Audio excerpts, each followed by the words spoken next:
যদি জিজ্ঞেস করেন স্যার, সবাই বলবে ইয়েস স্যার।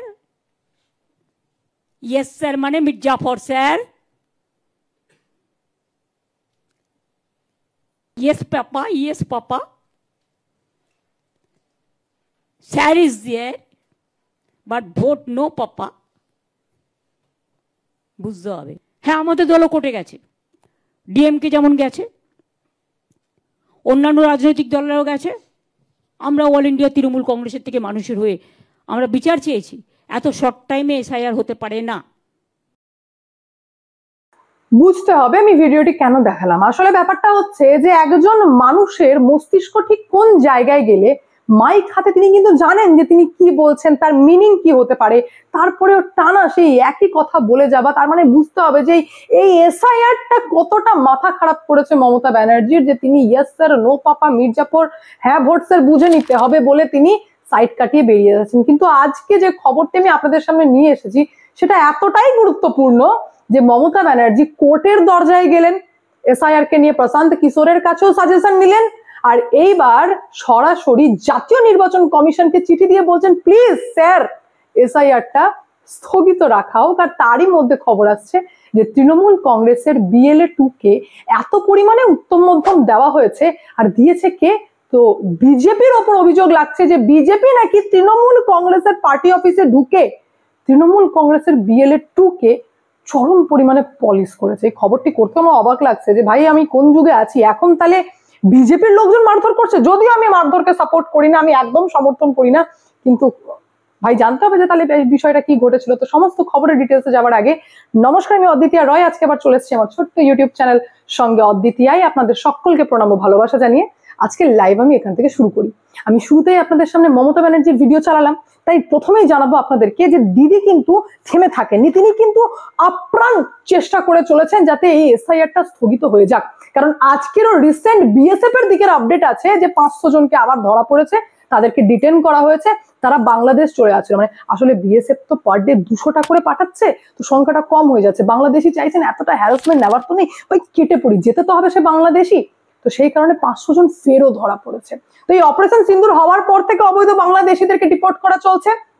তার মধ্যে এসআইআর তো কোথাও না কোথাও বুস্ট করে দিয়েছে এই প্রক্রিয়াকে, এবং দিদি দেখছেন যে এই যে এত এত লোকজন, এ তো সবই আমাদের ভোটার। কারণ যেই সামনে আসছে সেই হচ্ছে দিন মজুর আর রাজমিস্ত্রি। তো কোথাও না কোথাও আমার 100 দিনের কাজের কথা মনে পড়ে যাচ্ছে যে লক্ষ্মী ভান্ডার যখন এনজয় করতে পারে, তো 100 দিনের কাজের টাকাটাও এনারা এনজয় করতে পারেন। তো সেটা অন্য কথা। দিদির জ্বালাটা কোন জায়গায় ধরছে সেটা হচ্ছে ভোটার চলে যাচ্ছে। ভাই আমি কোর্টে গেলাম, কিছু করা গেল না, আমি প্রশান্ত কিশোরের কাছে সাজেশন নিলাম, তো বেকার, তো মানে বিহারেও কিছু করতে পারেনি, ও আমাকে কি সাজেশন দেবে। শেষে তিনি কি করলেন, জাতীয় নির্বাচন কমিশনকে চিঠি দিয়ে বলছেন যে আমি চিন্তিত বিএলওদেরকে নিয়ে।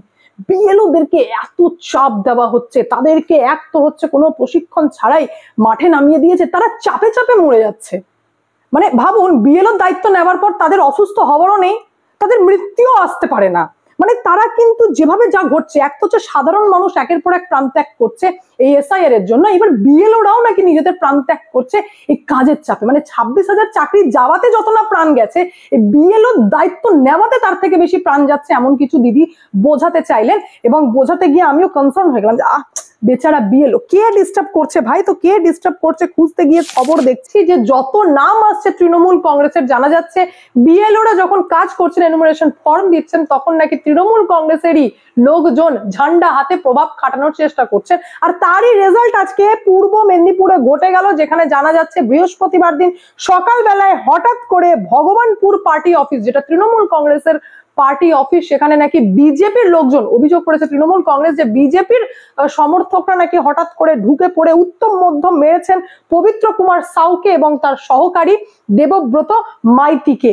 এই বিষয়টা নিয়ে যখন বিজেপিকে জিজ্ঞেস করা হচ্ছে যে ভাই মারধর কেন করা হলো, তখন বিজেপির ভগবানপুরের বিধায়ক, যার নাম হচ্ছে রবীন্দ্রনাথ মাইতি, তিনি বলছেন যে আমরা করিনি, আমাদের কোনো লোকও ছিল না, বিষয়টাকে নিয়ে আমরা নির্বাচন কমিশনের কাছেও যাব।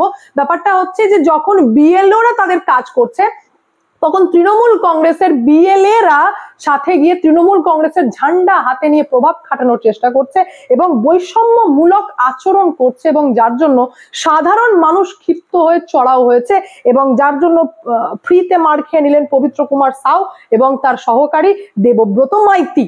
দেখুন, বিষয়টা তো হচ্ছে সাবজেক্ট টু ইনভেস্টিগেশন, কে দোষ করেছে কে ভুল করেছে সেটা আবার পুলিশ ডিসাইড করবে। কিন্তু আমার বলার ব্যাপার হচ্ছে, যদি বিজেপি এটা করে থাকে পূর্ব মেদিনীপুরে, তাহলে তৃণমূল কংগ্রেসের বোঝা উচিত যে এই সমস্ত মারধর করার নেই। মানে যদি বিজেপি পূর্ব মেদিনীপুরে মারধর করে থাকে, তার মানে বুঝতে হবে সেখানে বিজেপি স্ট্রং, আর বিজেপি নিজের প্রভাব দেখিয়েছে। তো সেই রকমই তৃণমূল কংগ্রেস যেখানে স্ট্রং, সেখানে তৃণমূল কংগ্রেস নিজের প্রভাব দেখানোর চেষ্টা করছে।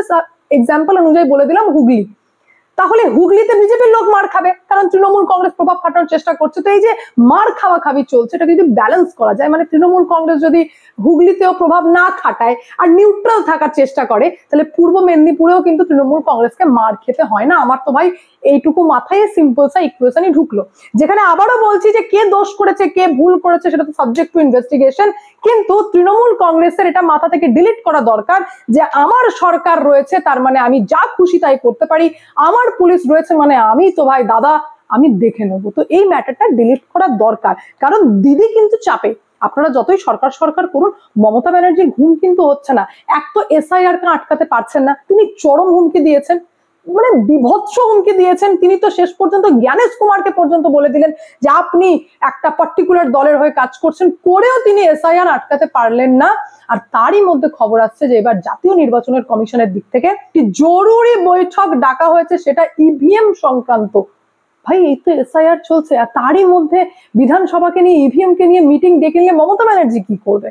যেখানে খবর আসছে যে ইভিএম সংক্রান্ত বিষয় নিয়ে ভীষণ ভীষণ ভীষণ জরুরি বৈঠক ডাকা হয়েছে, যেখানে রাজ্যের সমস্ত ডিএম কে উপস্থিত থাকতে বলেছেন জাতীয় নির্বাচন কমিশন।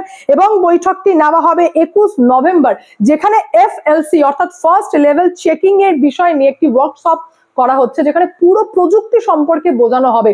অর্থাৎ ভোট গ্রহণের আগে ইভিএম মেশিনের যে 3টে ইউনিট রয়েছে, বিইউ অর্থাৎ ballot unit, CU control unit থেকে শুরু করে ভিভিপ্যাট, এই সমস্ত কিছু প্রসেস কিভাবে হবে তারই একটি ডিটেলস ক্লাস নেওয়া হবে বলতে পারেন, যে কিভাবে মক পোল করা হবে, ত্রুটিপূর্ণ মেশিনকে আলাদা কি করে করা হবে, স্ট্রং রুম, মানে এক কথায় আপনারা বলতে পারেন যে ইলেকশন রিলেটেড পুরো প্রশিক্ষণ দেওয়ার জন্য জাতীয় নির্বাচন কমিশন এইবার ডিএম দেরকে তলব করেছেন। সমস্ত জেলার ডিএম কে উপস্থিত থাকতে হবে 21 নভেম্বরের এই বৈঠকে। খবরটি নবান্নে যেতেই মমতা ব্যানার্জির মাথা খারাপ হোক না হোক, সব থেকে বেশি মাথা খারাপ হয়ে গেছে মুখ্য সচিব মনোজ পন্থের, এবং তিনি এমার্জেন্সি বৈঠক ডেকে ফেললেন 22 নভেম্বর, অর্থাৎ 21 তারিখের পর আর একটি দিনও ডিএমদেরকে ভাবার টাইম দিলেন না, তিনি নবান্নে সরাসরি বৈঠক ডেকে ফেললেন। এবং সেখানে নাকি বৈঠকের সাবজেক্ট হচ্ছে উন্নয়ন রিলেটেড ম্যাটারে বৈঠক করা হচ্ছে সমস্ত ডিএমদেরকে ডেকে। সেখানে এটা এখনো রিভিল করা হয়নি যে দিদি নিজে উপস্থিত থাকবেন কিনা। জানা যাচ্ছে দিদি যদি আউটসাইড কোথাও থাকেন তাহলে তিনি নাকি ভার্চুয়ালি জয়েন করবেন, কারণ এটা পুরো জল্পনা। কারণ হঠাৎ করে ডিএম এর মানে যখন জাতীয় নির্বাচন কমিশনের দিক থেকে ডিএমদেরকে এই বৈঠক ডাকা হচ্ছে, তারপর হঠাৎ করে মনোজ পন্থের দিক থেকে অ্যানাউন্স করা হলো যে তার পরের দিনই অর্থাৎ 22 নভেম্বর নবান্নে উপস্থিত থাকতে হবে সমস্ত ডিএমদেরকে। কোনো কারণে যদি জাতীয় নির্বাচন কমিশন ব্রেন ওয়াশ করে থাকে, তাহলে নবান্নকেও তো বলতে হবে না যে ভাই সরকারে আমরাই আছি, তো তোমরা যেন আমাদের ওই কাজ করো। কারণ আমার তো মনে হয় তাছাড়া আর কোনো কারণ থাকতে পারে না। এতদিন উন্নয়নের বৈঠক হলো না, এতদিন উন্নয়নমূলক কাজের কোনো বৈঠক হলো না, ইভিএম এর খবর আসতেই তার পরের দিনই বৈঠক। তো এটা কোথাও না কোথাও মানুষকে ভাবতে বাধ্য করেছে। তো তারই মধ্যে আরো জানিয়ে দিই, দিদি আপনি বিএলওদেরকে নিয়ে চিন্তা করতে পারেন, আপনি বিএলওদেরকে নিয়ে ভাবনা চিন্তা করতেই পারেন, কিন্তু জাতীয় নির্বাচন কমিশন এবার তো এক্সট্রা পাওয়ার দিয়ে দিয়েছেন বিএলও কে। বলছেন যে ফর্মে ভুল হচ্ছে বলে ঘাবড়ে যাওয়ার যে অভিযোগগুলি আসছে বিএলওর দিক থেকে, তো এইবার দুটি এক্সট্রা অপশন দেওয়া হলো, যেটা চালু হয়ে গেছে মঙ্গলবার রাত থেকেই। এডিট করার অপশন আর আনম্যাপিং করার অপশন। এই যে কুণাল ঘোষের মতো ব্যক্তি বলছেন যে নাম বাদ দিতে পারে, এই করতে পারে ওই করতে পারে, আর আপনার বিএলএ2 এর বিএলওদের দরকার নেই। আপনার বিএলএ2 যদি নিজের কাজ করে সেটাই বেটার হয়, কারণ এইবার বিএলওরা নিজেরা এডিটও করতে পারবেন ফর্ম। তার পাশাপাশি যদি মনে হয়ে থাকে যে কোনো ভোটার ঠিকঠাক নয় বা তারা ডাউটফুল ভোটার, তো নিজেরাই তারা আনম্যাপিংও করতে পারবেন, অর্থাৎ ভোটার পুরো অ্যাপ্লিকেশন থেকে বাদই দিতে পারবেন। আর বাদ দেওয়ার পর ওর পুরো ইনফরমেশনই কিন্তু যাবে ইসিআই এর কাছে, মানে পুরোটা একটা সিস্টেমের মধ্যে নিয়ে নেওয়া হচ্ছে। কোন ভোটার বাদ যাচ্ছে, কোন ভোটার থাকছে, তার ডিটেলস ইনফরমেশন যাচ্ছে ইসিআই এর কাছে। তো কোথাও যদি ভোট চুরি বা কোথাও যদি অবৈধ ভোটারকে রেখে দেওয়ার কোনো প্ল্যানিং কেউ করে থাকে, তাহলে সেটিও করে উঠতে পারবে না, কারণ পুরো প্রসেসটা করা হচ্ছে অনলাইনে, অর্থাৎ বলতে পারেন যে পুরোটাই করা হচ্ছে ডিজিটাল ভাবে। আপনি মানুষকে বোকা বানাতে পারেন, কিন্তু মেশিনকে বোকা বানাতে পারবেন না। আপনি মানুষকে মিথ্যা বলতে পারেন বা মানুষ মিথ্যা বলতে পারে, মেশিন কিন্তু কোনোদিন মিথ্যা বলবে না, অনলাইন কোনোদিন মিথ্যা বলবে না। তাই পুরো ডিটেলস ইনফরমেশন গ্যাদার করছেন ইসিআই ডিরেক্টলি। আর এদিকে বিএলওদেরকেও এক্সট্রা ক্ষমতা দেওয়া হলো, যে দেখা যাক না কতটা ভালো কাজ করে। তারা আনম্যাপিং করবে, আর আনম্যাপিং এরই পুরো তথ্য ওপরেও যাবে, অর্থাৎ ডিরেক্ট ইসিআইও পুরোটা দেখতে পারবেন। আপনাদের মন্তব্য অতি অবশ্যই বিষয় নিয়ে কি কমেন্টের মাধ্যমে জানাবেন। আমি এখানে এন্ড করবো, দেখা হচ্ছে নেক্সট ভিডিওতে। ভালো থাকবেন, সুস্থ থাকবেন, সঙ্গে অদ্বিতীয় চ্যানেলকে অতি অবশ্যই সাবস্ক্রাইব করবেন, কারণ একটাই, যা হবে স্পষ্ট হবে।